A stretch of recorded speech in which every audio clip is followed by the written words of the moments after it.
쓴 약을 조제한다고 목소리를 높여선 인요한 위원장, 오늘 이런 얘기를 했습니다. 저희가 준비한 이유입니다. 참 야심차게 출발했던 인요한 위원장의 국민의힘 혁신위원회, 오늘 사실상 조기 해산하게 됐습니다. 지도부와 중진 의원들 희생 요구, 험지 출마, 이 부분을 현재로선 관철시키지 못한 채 말입니다. 완전히 정권을 받고 그 위원회에 대해서는 제가 좀 원하는 대로 지난 3일 동안 사실 잠을 설쳐가면서 쓴 약을 꼭 먹어야 될 약을 조제해서 아주 여러분들이 시원하게 느낄 수 있도록 바른 길을 찾아가겠습니다. 사실상 오늘 혁신위 회의로 마무리를 합니다. 혁신위원장을 맡게 되는 이런 기회를 주시고 또 정치가 얼마나 험난하고 어려운지 이렇게 알아볼 수 있는 그런 기회를 주셔서 많이 배우고 나갑니다. 우리는 50%는 성공했다고 생각합니다. 자부심을 가지고 있습니다. 나머지 50%는 당에 맡기고 기대를 하면서 조금 더 기다리겠습니다. 어제 인요한 위원장과 김기현 대표 만났을 때 15분 만에 회동이 끝나면서 여러 좀 뒷말들이 있었는데, 이민찬 대변인님, 인요한 위원장 얘기는 50%는 성공했고 절반은 지도부에 맡겨놨다. 근데 또 조기 해산했다. 평가가 많이 엇갈립니다. 평가는 엇갈리지만 저는 인요한 위원장의 평가가 정확하다고 봐요. 50%는 성공했고 나머지 50%는 기다려야 한다. 이 말이 제일 정확한 정답이라고 생각을 합니다. 이 혁신위가 왜 출범했느냐? 이 근본적인 이 문제부터 질문을 던져야 한다고 봐요. 혁신위가 출범한 이유는 총선에서 승리해서 국정을 정상화하기 위한 것이었습니다. 그 길을 위해서는 여러 전략이 있어요. 그 일환으로 총선 혁신위가 출범을 한 것이죠. 그런데 혁신위 안에 대해서 긍정적인 평가들이 많았습니다. 다만 방향은 좋은데 왜 이렇게 서두를까? 지금 이 시점에 이걸 다 하는 게 맞느냐? 이런 지적이 존재했던 게 사실입니다. 이 총선 승리로 가는 긴 여정에서 과연 이 첫 단추를 과연 이렇게 빠르게 이걸 껴야 하는 것인가? 이런 지적이 많았던 겁니다. 그 과정에서 여러 논란이 있었던 건데요. 인요한 위원장이 저렇게 50% 성공을 50%를 남겨뒀고 또 김기현 대표가 오늘 말씀을 하셨습니다. 혁신 의지가 분명히 있고 지켜봐달라는 의지를 밝혔습니다. 그렇기 때문에 혁신은 아직 끝나지 않았다. 그것도 공간이 그 과정을 지켜봐달라는 말씀드리겠습니다.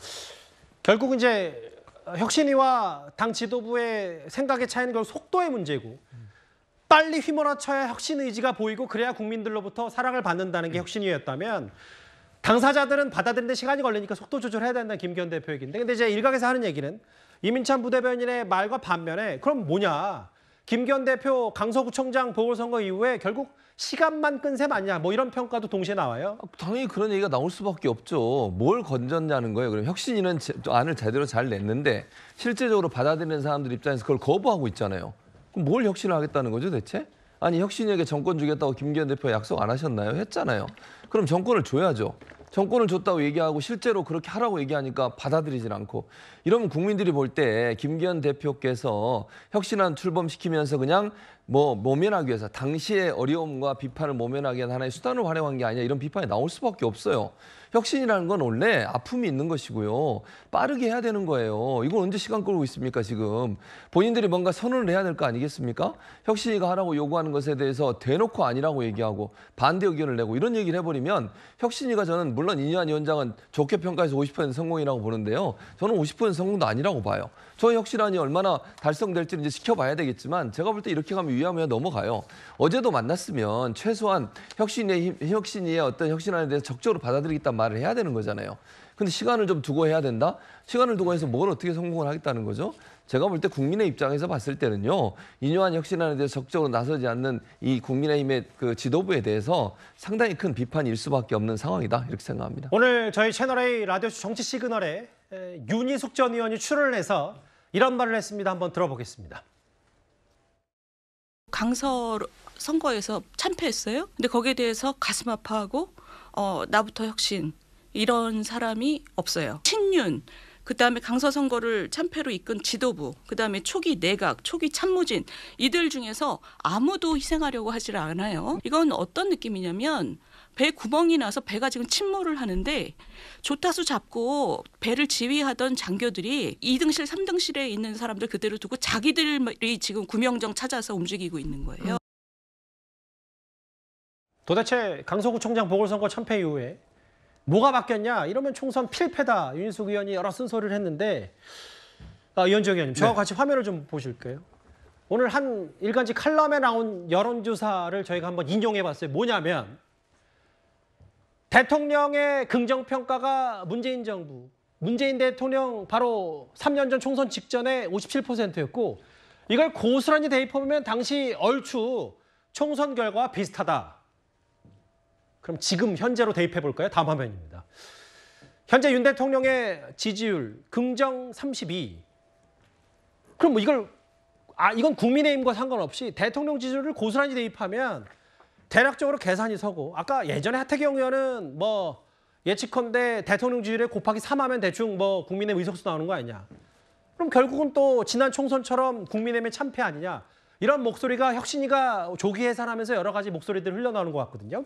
정말 국민의힘 지도부나 대통령실이 이 문제를 굉장히 저는 엄중하게 봐야 된다라는 생각이 듭니다. 저도 오랫동안 이렇게 선거를 보면서 일단 대통령 지지율이 45%를 넘지 못하면 굉장히 그 선거에서 이기기가 어렵습니다. 저 아마 이제 통계도 나온 거 보면 당시에 문재인 대통령이 코로나 때 코로나 지원금 하고 그다음에 백신 하고 이러면서 이 지지도가 갑자기 상승했던 그런 때이거든요. 그만큼 국민의 여론과 어떤 득표가 어떤 동일에 나옵니다. 이런 게 있기 때문에 좀 전에 우리가 이해찬 전 대표가 그렇게 이야기를 하는 겁니다. 180석 정도 가져간다. 자신 있게 이야기하는 게 바로 저 데이터로 이야기를 하는 거거든요. 예. 데이터는 속이지 않습니다. 자, 그럼 왜 그럴까? 지금 이 윤석열 대통령의 어떤 이 대통령실이나 여기에 보면 제가 요즘 이렇게 그 서민들 만나보면요. 지금 경제 상황이 너무 좋지 않습니다. 그리고 지금 이 기업들이 지금 이 요즘에 뭐 이 명예퇴직이라든지 이런 것 때문에 굉장히 이 회사에서 잘려나가는 분들이 많습니다. 과연 그런 문제를 지금 대통령실이나 정부가 알고 있고 또 그거에 대해서 적극적으로 공감하고 있는가? 이게 가장 큰 문제인 것 같아요. 두 번째는 정부가 그 돌아가는 상황에 대해서 정말 제대로 알고 있는지 않느냐. 이 최근에 우리가 아시겠냐 부산 엑스포 유치 같은 경우도 보면 아니 우리가 이긴다고 그랬잖아요. 그런데 결과는 뭐였습니까? 29표가 나왔습니다. 자, 그러면 이걸 알고 있는 저 국정원과 그다음에 외교부가 제대로 국제 어떤 이 각 나라의 상황들을 캐치하고 있는가? 이 문제에 대한 의문을 제기하는 거잖아요. 그렇기 때문에 지금 저는 대통령실이 과연 국민의 어떤 이런 그 심정 또 국민이 바라는 거 이거를 저는 정확히 포착하고 있지 못하다는 생각이 들고 여당 지도부도 마찬가지입니다. 지금 이뇨한 혁신위원장이 약을 마련했는데 아무도 먹질 않아요. 지금 처방전을 내서 약을 했는데 누구도 먹으려고 그러지 않습니다. 자, 이래 갖고 국민들이 과연 그럼 이 집권 여당을 신뢰하겠습니까? 근데 잘 돼가고 있다고요? 제가 최근에 국민의힘 지도부 만나니까 아유 뭐 잘 돼가고 있고 잘 될 것이다. 그런 이 근거 없는 낙관론 가지고는 똑같이 강서구청장 선거 꼴 납니다. 정말 오늘의 저 장면, 이뇨한 위원장이 이렇게 이야기했어요. 정치가 얼마나 험난하고 어려운지 알아볼 수 있는 기회를 줬다. 사실 이거는 김기현 대표에게 뼈 때리는 이야기를 한 겁니다. 예. 그런 거이기 때문에 정말 이번에 어떤 저런 실패를 그냥 넘어가서는 안 된다. 즉 이뇨한 혁신위의 실패는 현 지도부의 실패다. 저는 그렇게 봅니다. 오늘 일부 칼럼을 보니까 국민의힘의 이런 흐름이라면 양남해서 강남과 영남에만 의석수 없고 나머지는 다 전멸할 수 있다라는 평가까지 했던데 혁신위가 일단 이렇게 마무리가 되면서 어떻게 김기현 체제로 총선을 치를지 말지 당내 갑론을 박이 더 치열해질 것 같습니다.